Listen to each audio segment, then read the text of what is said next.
What up, Depth Chart? It's your boy, Young Broadcaster, here on the set of the 2 Point Perspective with my co-host, Miles on the mic, Miles Sweeney. Miles, how you doing, man? I'm doing good. I got school starting up. Just got some other things on my plate, but I'm here. I'm ready to go. And we got a lot to talk about this week, don't we? Oh, yeah, man. The roster shakeup's going to be great. I want to start off, though, by just saying right out the gate, I want to apologize for saying Jay Ajayi last week when we were talking about the Dolphins. Yeah. I meant to say Devon Achane. Jay Ajayi retired in 2022. Yeah, still a little scrambled. Took a softball to the face a couple weeks ago, so we're still coming back from the concussion. It was an elite pull, though. I appreciate it. Was fun to watch. Yeah, I appreciated it. I always liked having Jay Ajayi on my fantasy roster. So I bet. Yeah. We don't want to take too much time with this, but it's all over the place. So it's something that needs to be said. Travis Kelce is getting engaged. Oh no! To that blonde girl, right? I think she's semi-famous. Yeah, what's her something. name? Sailor Twift. Sailor Twift. Yeah, right. Sailor Twift. She's put out a couple of songs, right? Yeah, she's got some in her arsenal. Yeah, I wouldn't know. I will say this. I am not a Taylor Swift hater. I don't listen to her music. I think a lot of the hate, I do get annoyed when she's always being shown on camera during the game time. But I think the main hatred is that she is associated with the Chiefs. You always see them on television, so you're always going to see her on television. It's just like, I think it's a bad kind of combo going on right here. But I don't hate Taylor Swift for that sole reason. You can't. She's the most popular female artist in the world. Yeah. Right? I mean, she's a multi-billionaire. Yeah. So honestly, no hate towards Taylor, but I think you're right. It's the Chiefs thing. And honestly, I think that she's good for the sport of football, right? Like, she's bringing way more popular. Yeah, totally, bringing in an entirely new fan base, which is really cool to see. But man, like, why can't she like go marry George Kittle or something like that? You know what I mean? Like, why does it have to be Travis Kelce? Why does it have to be the Chiefs? Hey, that's you love who you love, right? I guess so. I guess so. Speaking of guys that we love, Scary Terry got paid, and Miles, I'm going to let you take that one. Yeah, the long-awaited nightmare is finally over. He finally put pen to paper. He is returning to the Commanders on a 3-year, $96 million deal. So a crisp little $32 million a year. I'm not surprised. Just a small lump of change. Yeah. I'm not surprised that he got re-signed. He should have been re-signed. He's been there for a good handful of years. He's played with some very mediocre quarterback play, and now he's finally got his guy in Jaden Daniels. And you want to be able to retain his best playmaker so that team can continue to grow. I mean, they went to the NFC Championship game last year, and nobody expected that. He was by far their best playmaker. So just keep the ball rolling, keep that continuity going. I think that was a good signing, and he still got the pay rate that he wanted. That's what he was looking for. So good signing by Terry. Definitely the smart decision to re-sign him for sure. Yeah, I agree, man. I love Terry. I really like what the Commanders are doing over there. Big fan of Jaden Daniels. And I'm hoping that Austin Eckler gets lots of carries this year, as he's part of my depth chart on my fantasy team. So just want to throw this out there real quick too. MVS got signed today by the Niners, so they added a little bit more depth, which is going to be really cool. Lord knows that they need it. They need a facelift in that wide receiver room. Yeah, everything kidding. bad that could happen is happening. Well, and they've been rotating through receivers. Yeah, pretty much every single day for the last 2-3 weeks. So hopefully that one sticks, and I'm glad to have a decent set of hands in the room. At least someone maybe to put in the slot or just to take a little bit of pressure off of Ricky Pearsall. But I did want to talk about Trey Hendrickson, man. The dude also got paid another $30 million contract, 1 year. Again, Lord knows that the Bengals defense needed the help. So, good thing that they got the deal done. Joe Burrow can't continue to put the whole team on his back, man. No, he cannot. No. Like we've talked about these two players for a while, but he has been that lone stalwart for that defense, and it would just be a huge gut punch to part ways with him and then just at least have one guy who's been one of the best at his positions over the last 2 years to carry on the momentum and give some sort of help to the offense in terms of pressuring the quarterback, sacking, maybe even some turnovers, getting off the field on critical third downs so Burrow isn't carrying the entire state of Ohio on his back. So, and who knows, maybe they can move him over to left tackle or something. Lord knows they need that. Yeah. You got Jacoby Myers as well on our list. Yeah. Somebody who I thought maybe even the 49ers might trade for. We speak of facelifting that wide receiver room.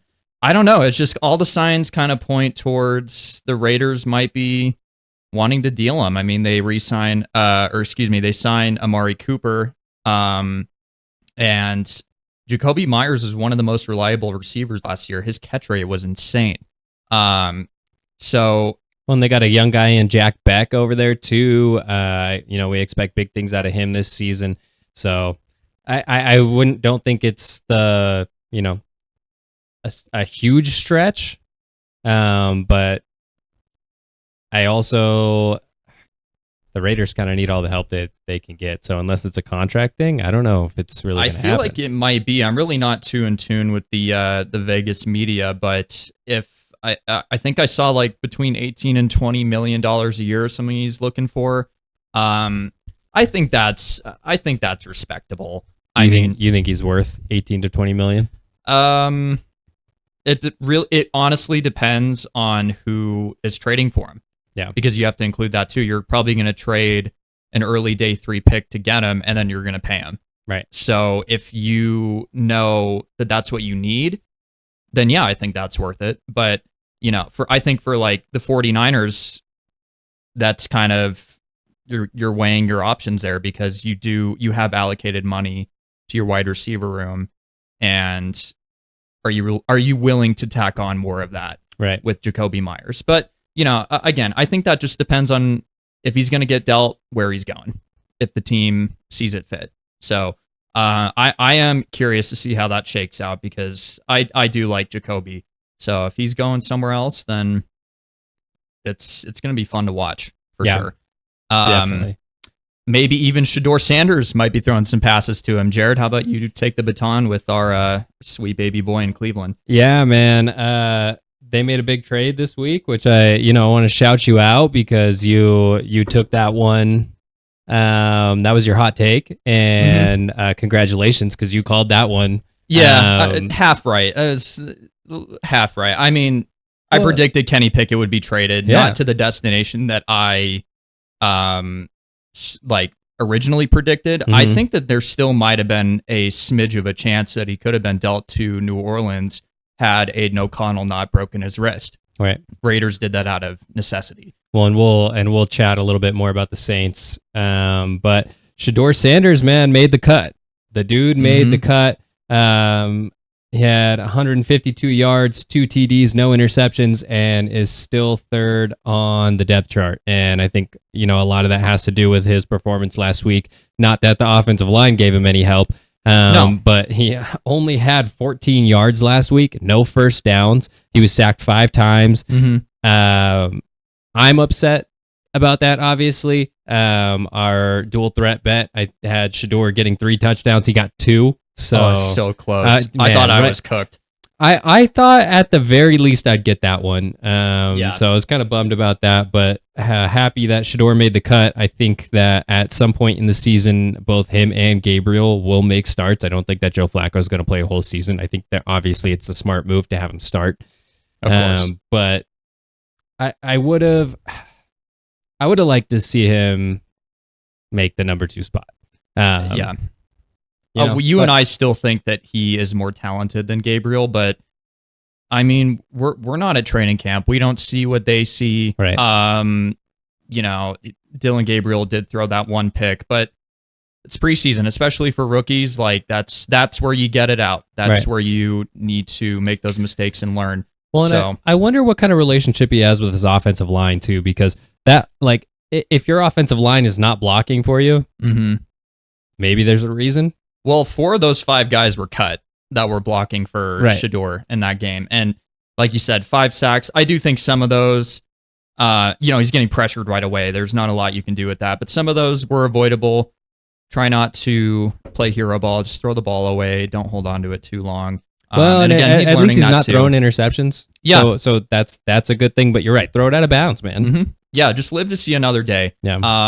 But at the very least, he made the roster. He's holding on strong to that QB3 role.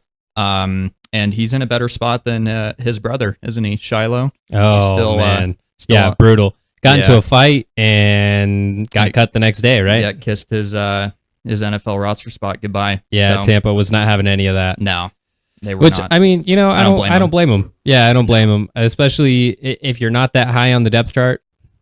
And you can't be doing stuff like that. no, yeah, you can't have on the field or off the field issues because Yeah. you're just gonna get cut. Exactly.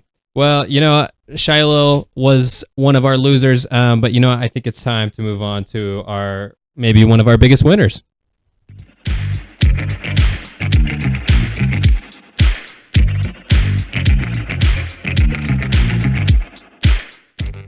All right, biggest winners and losers of the week. For the third week in a row, Mhm. I am going to take our biggest winners. And this was, I just want to say, this was a request for Miles. I offered was. to take the biggest loser this week, and he wanted it. So he came in prepared and ready yesterday when we were doing our pre-podcast prep. And I don't mind. I don't mind. I don't mind either. Yeah, because I get to talk about these guys that are doing cool things, and I always like that. So Yeah. our biggest winner of the week, Mr. Spencer Rattler, got the starting job over Tyler Shuck, right? Shuck. Yes. Yeah. All right. Tyler Shuck got the starting job over Tyler Shuck. Rattler, 30 for 43. 69.8% completion rating. That's pretty good, man. That You're is. almost at 70% completion rating. That's really, really good. 295 yards, 1 touchdown, 1 interception through the preseason.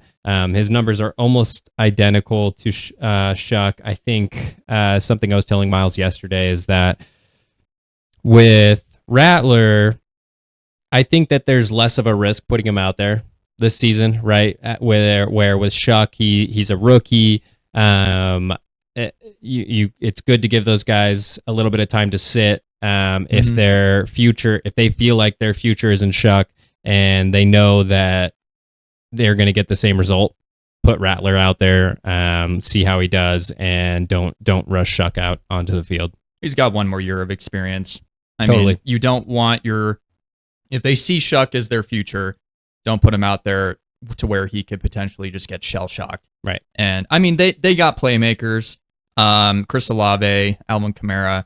Mm-hmm. I think they can move the ball downfield. I think Kellen Moore is respectable. We'll just have to wait and see. I mean, obviously it's both their first year under his system, so we're just gonna have to wait and see. Spencer Rattler, winner for getting the starting job, but he might be soiling his pants week 1 against that Cardinals defensive line. So. Well, he might be putting his legs to use. 100%. I know that's what you're hoping for. Let's move on to our biggest loser, man. I'm really excited for you to talk about this one. Yeah. Nobody better to talk about the losers of the NFL than a fan who watches a lot of losing football in his organization. So, I want to talk about the 2024 Patriots draft class. Obviously, Drake May. Stalworth. He's looking to take a good jump this year, and I think he will. Mm-hmm. But the rest of their picks, man, are just not panning out. We got a couple people on IR. Jalen Polk, their 2nd-round receiver, set to land on IR. Our Marcellus Dial Jr. is currently on IR, and Caden Wallace and Javon Baker, they're looking at probably being cut. They might even be cut by the time this airs. I mean, that's a 3rd and 4th round pick that if you're on the outside looking in on making a roster, it is hard to hit on these day 3 picks, obviously, but Well, and they've had some good picks too, right? Like we're gonna and I mean, I guess we don't know. They're a little he's a little untested, but Travion Henderson. I've talked about him. I'm excited for that. You mentioned Drake May, so it not all is lost, but so far the last couple of years have been pretty brutal. Yeah, and I think Mike Vrabel having his voice in that front office is gonna help a lot. And then lastly is Joe Milton. He got traded. He's no longer going to be the backup there. He's now in Dallas. So just it is kind of a little disappointing if you were a Patriots fan to see the revamp of your rebuild. You're getting your your rookie quarterback to lead your franchise for the next decade, and you're just seeing everyone below him either on the outside looking in of making the final 53, or they're just not available to play. So, well, it's tough when you're coming from a guy like Bill Belichick too, who was basically the GM, over there, drafting players. They got a new GM that's coming in, and relatively right. Coming in trying to put a new team together that's in rebuild mode. That's really tough, and it's tough as if you're a Patriots fan who, for the last two decades, pretty much saw your team unstoppable with Tom Brady and Bill Belichick. So yeah, it's a new era for Patriot football. Yeah. So, but I mean, despite of that poor draft class, you talked about it last week. Patriots, we think they're on the rise. I don't think they're going to start 0-3 like Jared and I in our dual threat bet. Let's discuss.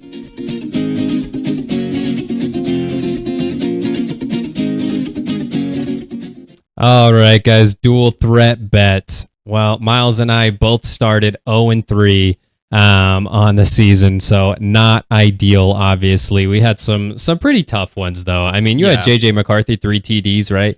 I had Shedeur Sanders, 3 TDs, and then Travis Hunter basically screwed me on both sides of the ball. So yeah, Abdul Carter, I don't think got a lot for you. So no, go ahead, Miles. You by far had the best chance to start 1-2. I thought you were going to start 1-2, dude.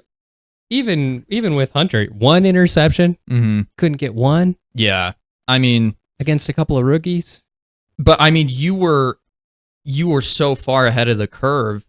Because he started out with 2 TDs. He had 2 touchdowns. You knew he was going to play week 3. Had he played week 2, had he not injured his oblique, I think he would have cashed that bet. Yeah, for sure. I think so too. I would have been cooked. So I am just thankful. I knew I was going to start 0-3. Like this was a disaster class from the moment we pulled all those. Right. Well, and who's your third?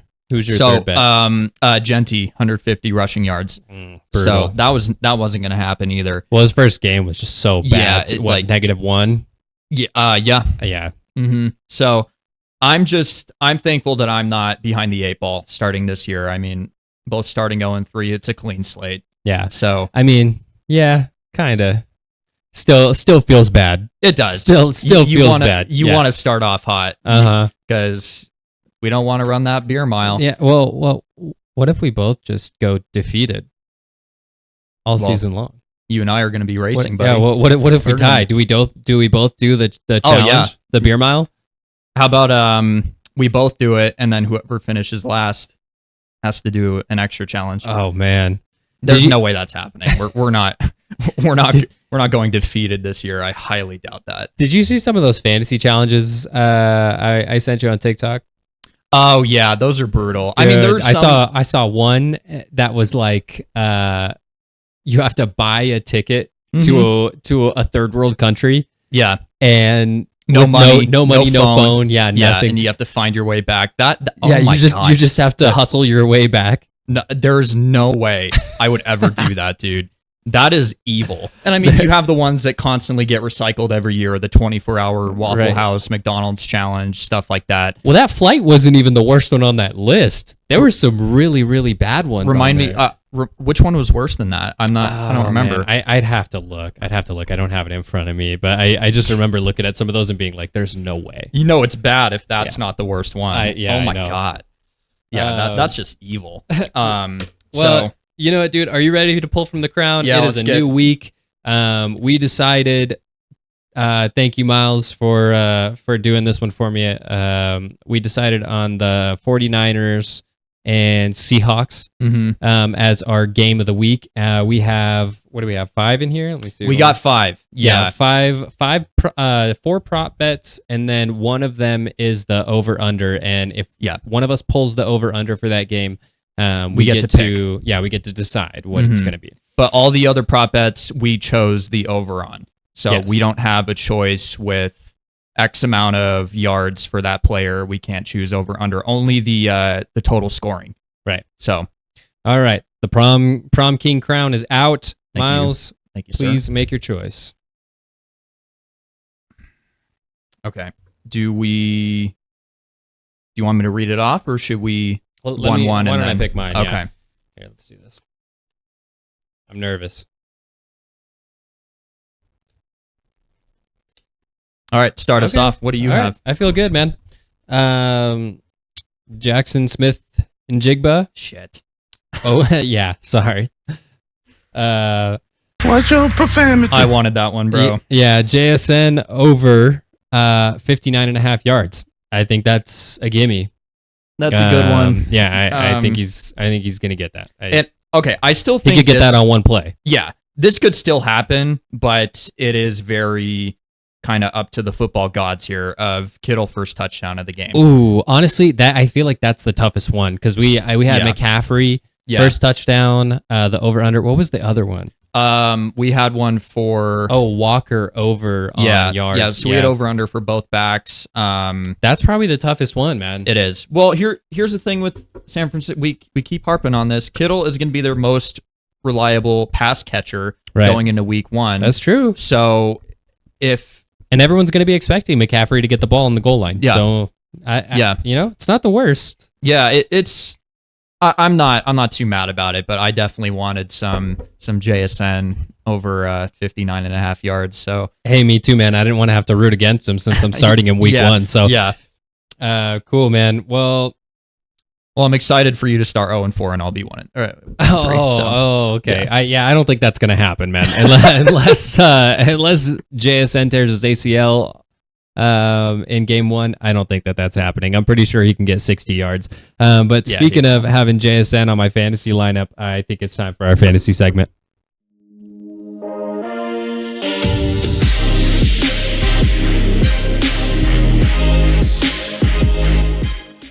All right, man. Fantasy. Well, I have done 2 fantasy drafts now. I have been preaching for the last few weeks to take your running backs, and I'm going to tell you I messed up. Uh-oh. I haven't heard this either, so I'm learning with you guys right here. So in one of my other leagues, it's a $100 buy-in league. Ooh. I had the 9th pick, and I had a choice. I had a choice to make between Christian McCaffrey and Amon-Ra St. Brown. Now, I love Amon-Ra, right? But I've been preaching week after week after week. Take your running backs early. But the thing is, man, I didn't have the heart to take Christian McCaffrey again just for him to let me down. You know what I mean? I didn't have the heart to watch his knees give out or his freaking Achilles tear. I couldn't do it to myself. So I took Amon-Ra. I still have decent running backs. I ended up getting Bucky Irving, who I love. And then who was my other pick? Let me check this real quick. Sorry guys, this is not good podcasting either. My second pick. Oh, James Cook.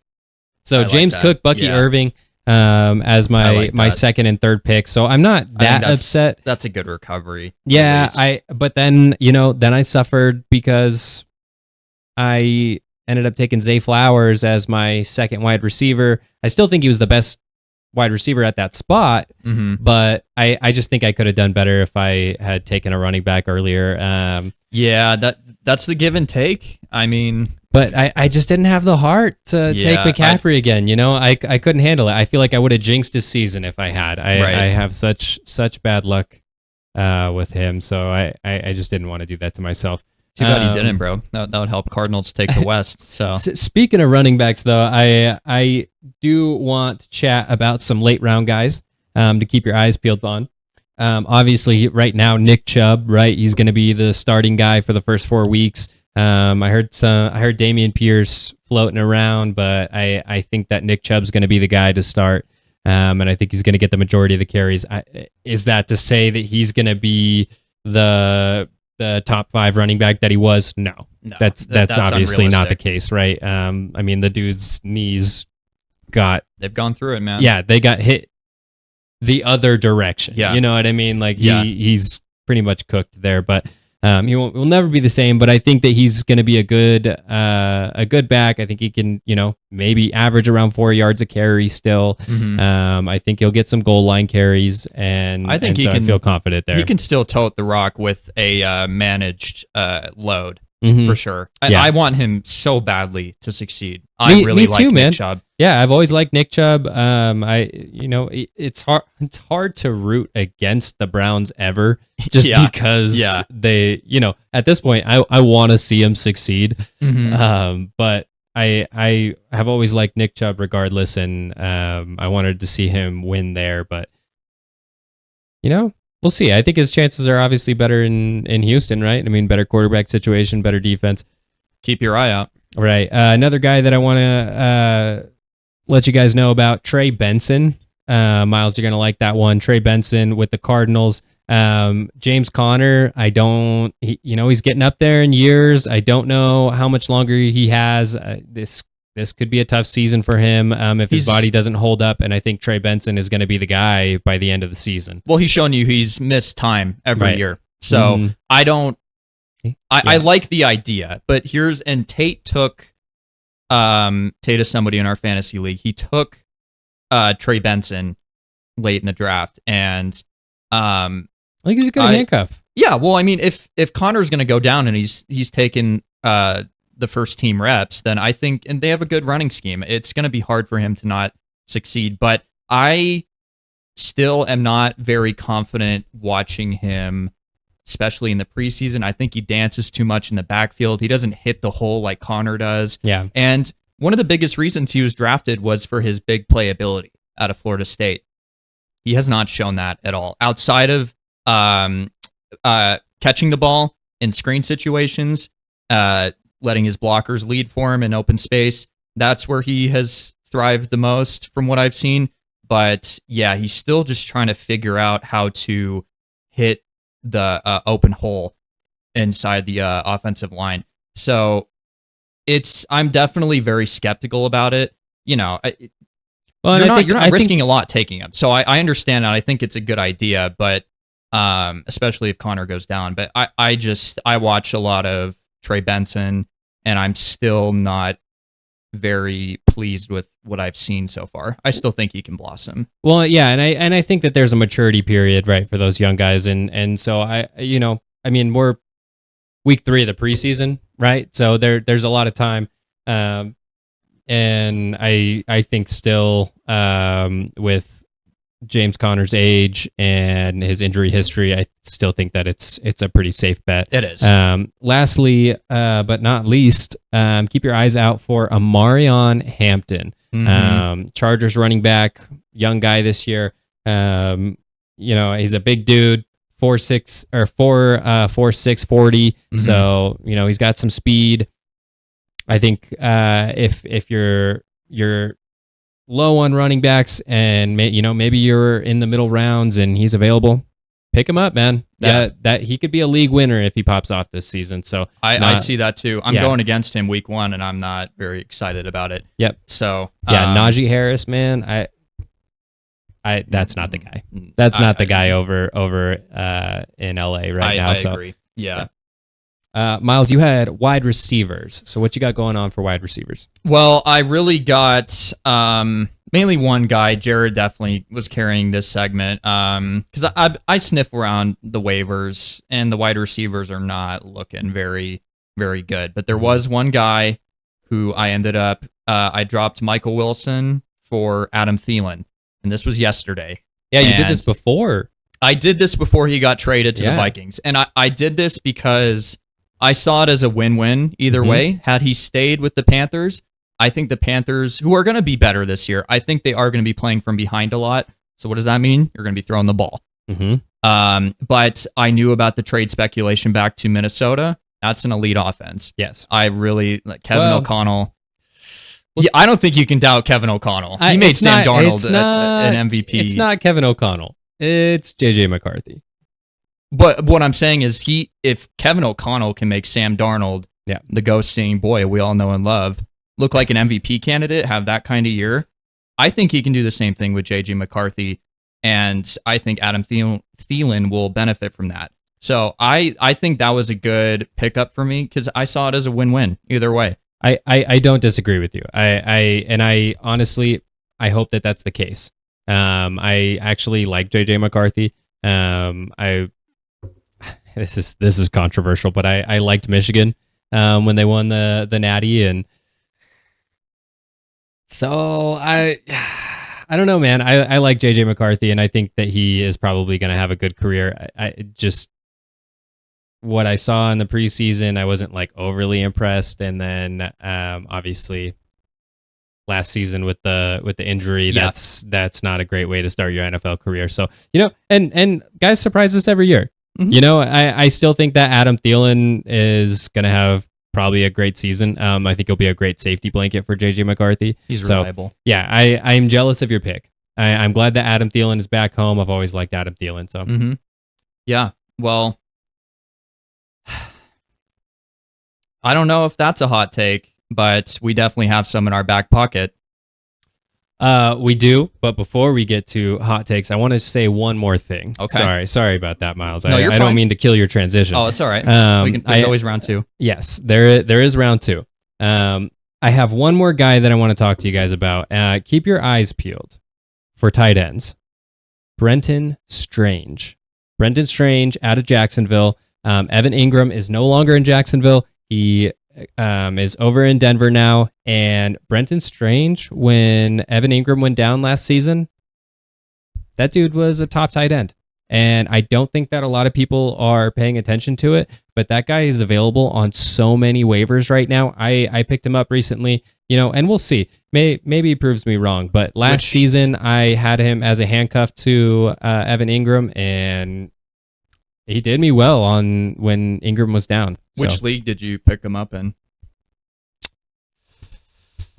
I think I picked him up in our league. Okay. Yeah, I think I snagged him in our league. Just stashed him on my bench. Once again, I have Evan Ingram. I think he's going to have a great season with Denver. I have a lot of faith in Bo Nix, but yeah, Brenton Strange, man, he's got Trevor Lawrence thrown to him, and Trevor Lawrence loves his tight ends in the end zone. So, but nothing strange about that. Maybe these hot takes are strange. Round two, baby. Let's go.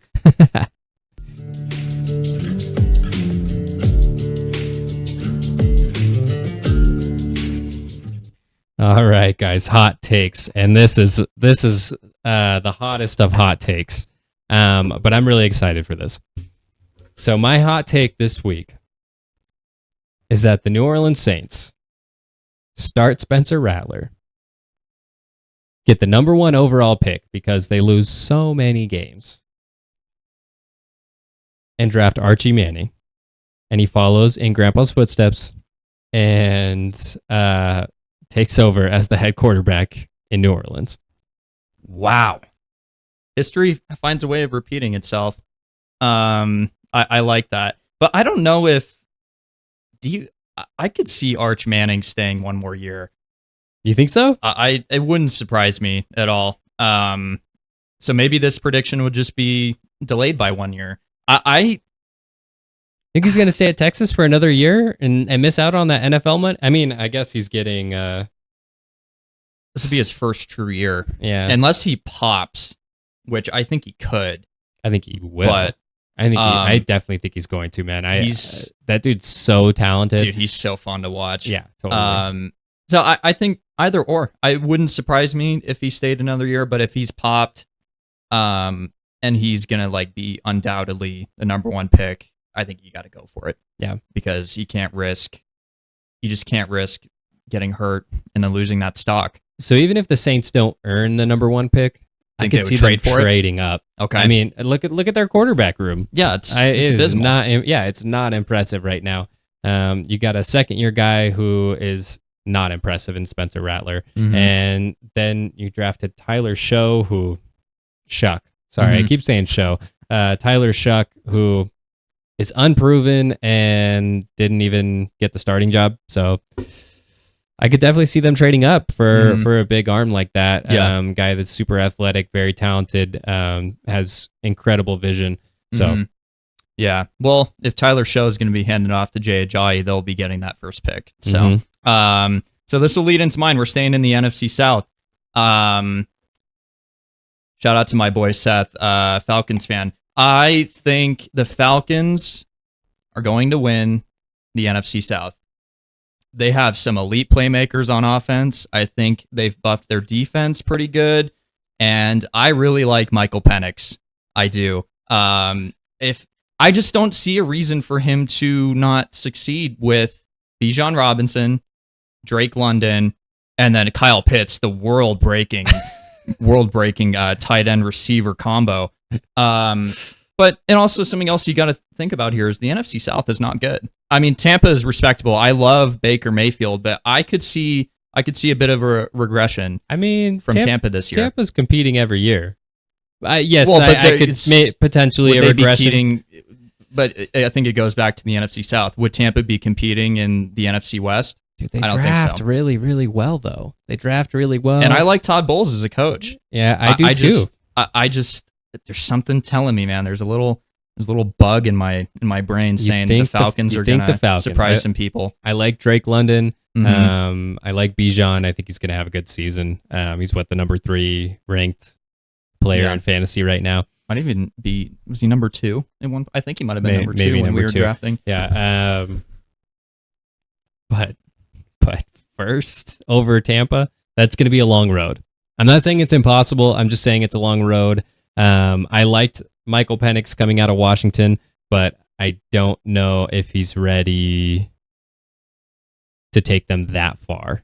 I think he'll have an okay season. I think it'll be a learning year for him. But I don't know if he's ready to lead that team to first place in that division. I'm not saying it can't happen. I'm just saying that I am skeptical. I think if he can get them to 9-8 or 10-7, you have a shot of winning that division. You've seen it. They're going to have to beat Tampa twice. Yeah, to do it. I agree. And I mean, they already beat him once last year. And I think the other time they played him was when Kirk Cousins was playing on a wheelchair, pretending that he was fine. So, it would not surprise me if the Falcons take that division title for sure.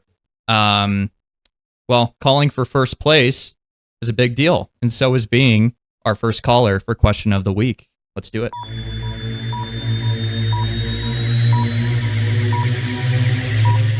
All right, guys, we're headed into the fourth quarter here. Fourth quarter question of the week is coming from my boy Tristan Nash.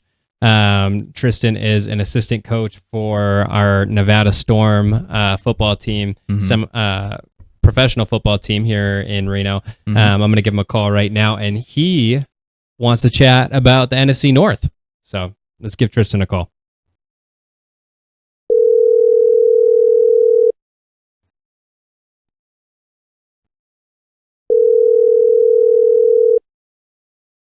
Hey, Jared, how you doing, man?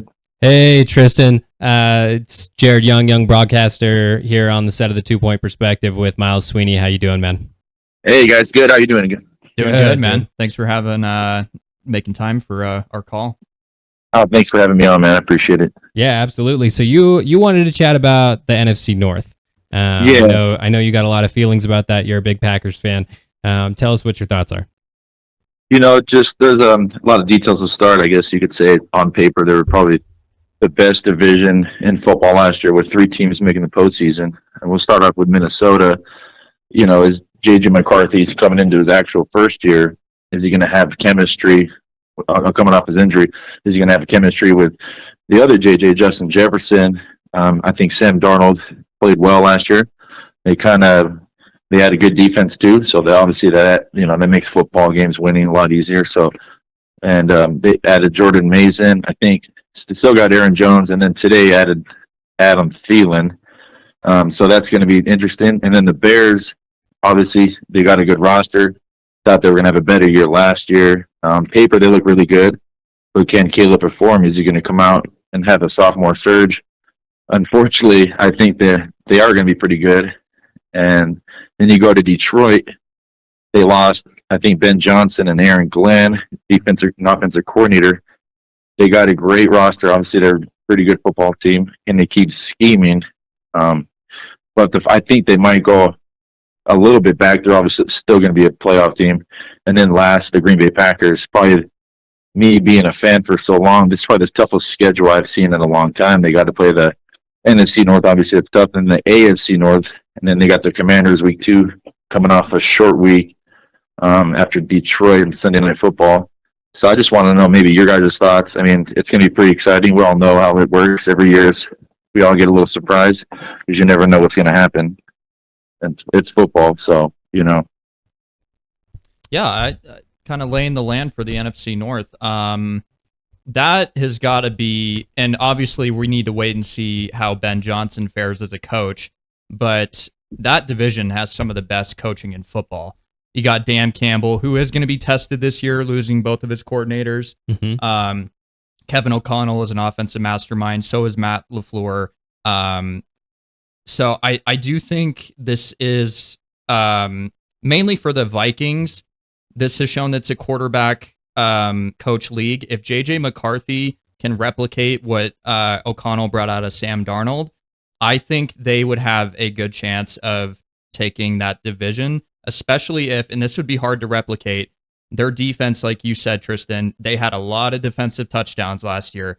I think they led the league in defensive touchdowns, and that gave the offense a huge break. If they can just somewhat replicate that, get it to within 5 to 3 range of where they were last year, I think they have a good chance. But I do believe in the Packers, as LaFleur has always been a good coach, and we do really like Jordan Love on this show. I think he'll be taking another step this year. I think the Bears are going to be a wild card. And then, like I already said, we need to see how Dan Campbell fares without his coordinators. And I think Dan Campbell is a good coach, but losing particularly Ben Johnson, right. I think Aaron Glenn, you could be kind of so-so on. It can really hinder your team, and you can see a noticeable change and decrease of quality just early in the season. So I think as of right now, I think Minnesota would have my bet solely dependent on J.J. McCarthy. You know, I actually, I don't know if I have them winning that division. I still am. I'm going to stick to what I said a couple weeks ago. I think that the Packers are going to take the next step this season. I think that Jordan Love is going to elevate. But I think that a lot of people are overlooking the Vikings. I know we talked about J.J. McCarthy, and I'm unsure. I'm unsure of what he's going to do coming off an injury. But I like their playmakers. I like Aaron Jones. I like Jordan Addison, and obviously JJ. Right. And even Jordan Mason. If Aaron Jones decides to go down, sorry, not decides. Obviously, nobody decides to take an injury. But if Jordan Mason, excuse me, Jones. Yes, sorry, Jones. If Jones goes down, I think Jordan Mason is a great replacement there. I could see them taking second in that division. Right. I could Behind definitely Green see Bay. that. Mm-hmm. Okay, yeah. So Tristan, obviously we want your input on this, but I do have a question for you regarding your Packers. And keep me honest here. Were they? I think they were at best 500 in their division last year, weren't they? Yeah, they got swept by Minnesota, swept by Detroit, which is tough, and then they swept. Did they sweep Chicago? No, they went 1-1. Both those games came down to the wire too, which is but yeah. So I mean, and you talked about the hard schedule, but you need to show that you can beat the teams in your division if you're going to win it. So that's mainly where my belief in Minnesota outskills Green Bay, because obviously that's a talented division, but Green Bay has shown that they struggle Right. playing these top tier teams in their division. And I mean, of course, like I don't blame them, but well, I like the point that you made too, Tristan, about the strength of schedule. Obviously, having to play Washington right off the bat, that's going to be huge. And then you got to play such a tough division. Again, we're not even talking about the Bears, but the Bears are not gonna lay down for anybody by any means. I don't think, honestly, they're probably taking fourth in that division, but they're not gonna lay down for anybody. They're gonna be better coached under Johnson than Matt Eberflus. Yeah, absolutely, that's very true. But Tristan, what were your thoughts? Give your lay of the land with your prediction here. Well, I think even when McCaffrey went down, McCaffrey went down last season. Jordan Mason, he stepped in pretty well. I think that's kind of an underrated running back duo, but they're gonna play really well. Sucks to say, I think Caleb's gonna have a sophomore surge. I mean, they have film on him, so it shouldn't. But I mean, he kind of slumped a little last year, so there's only room to grow, in my opinion. And so, I mean, I could see the Lions taking a couple games back. This is going to be tough. This is going to be really tough. I mean, I can't wait to see how it plays out. But this division's tough, and they're not going to get any easier. As I think this season they're even more of a tougher division. But you never know. We all know how it is. It's football, so we'll see how it all plays out. But I think you can probably put the Lions, at least they could take the division or two. I think Minnesota finishes third. I really do. I don't think JJ plays well. It hurts to say I'm a Michigan man too, so I do like McCarthy. But and then the Packers are a toss-up. They're always coached really well, and they play. You can't really measure hard, but that's just the way the NFL is. But it's gonna be a toss-up, man. I do think Chicago is going to finish fourth, but just by a smidge. But I wish all 4 teams could make the playoffs. I'm not too sure if that's even possible, but we'll see. We'll have to see what happens. I'm excited, and thank God it's football season. And yeah, well, and so something that you mentioned, or when you were talking about the Packers, I think their biggest issue has been the playoff slump. You know what I mean? Yeah. They have not been able to really get past that divisional round since Jordan Love has taken over. And every year that you make the playoffs, you gain that experience. You know what I mean? You learn how to rise to that occasion, rise to that challenge. And they're a young team. They are. Yeah, they got a young team, some good depth on both sides of the ball, and I think they're going to take that next step. But Tristan, so we want to chat a little bit more with you because you are a coach for the Nevada Storm. You guys just finished up your season. Can you tell us a little bit more about that? It's coming off a tough loss that would have probably put us in the playoffs to go to fight to go on the road to Canton. Usually tryouts. In the past they have tryouts probably around October, so they'll probably get going early. And they'll probably have 3 or 4 tryouts up until January. So I'm excited to come back. My last year was my first year in a long time coming back to coach. It's probably my favorite year. That's a great coaching staff. They're fun to coach with. Probably, like I said, definitely my funnest year coming back. It's a good team. Adam Barrett, such a good, we call him a football encyclopedia. He's really just got a smart brain and just knows the game really well. And great schemer. So with him, anything's possible. We'll have to see. Might lose some veterans and might get some rookies to try out, but I'm excited to see how that pans out too. But there was a lot of new players last year too, and we were thankful for the vets we did have to lead the way and to go ahead and just try to keep the team rallied together and just to keep the culture going and just to show people, because it's not easy trying out and a sport that you've never done before. So I give props to rookies all last year, but learning the game, and it's been real fun, and I'm excited to be back soon. That's awesome, man. Yeah, definitely. I definitely agree with you, Coach Adam Barrett. Every time I talk to him, it kind of blows my mind. Just like you said, he's just a wealth of knowledge. It's always so fascinating to just listen to him talk about football. And a little more a personal note, your flag football team just won the championship, didn't they? The indoor league. Yeah, they got an indoor league at the Swift Sports Dome. They opened up that facility a couple years ago, but it's a beautiful facility. It's Division One, but this season looks like we're a little low on teams. Usually, teams that sign up in the fall, they're usually got to sign up quick because it fills up so quick, and so you don't want to get booted out or have to be on the waiting list. But yeah, we're already into our next season. Usually, we get a couple weeks off because the seasons are about 8 weeks long, and they last about 2 months or 2 or 3 months or so. So now, Tristan, do you play on the flag football team, or are you coaching that too? Oh no, we don't. I mean, we're all adults, so we don't coach. I'm just basically the team administrator, and I'm just make sure. Okay. I'm always recruiting. Sometimes we'll have seasons where we're low on players, so we'll go out and we'll see, what's the best option for us adding players and make sure fees are paid and stuff like that. But it's really fun. We got a good quarterback. In that league, it's an offensive league, so you got to have good quarterback. His name's Levi Shuck. He played college ball, but he's with his arm. It's real fun though. But it's just Division One. They have Division Two as well, but I think they got a little bit more teams in that division, but a little slower pace. But it's still all fun. But like I said, it's an offensive game. So, but yeah, we just kind of play normal same defense all game. We just run a cover 2 base all game, and it's just 5-on-5. But it's fun, man. It's real fun. Yeah. It sounds fun. Well, you got your fingerprints all over the sport of football. Yeah.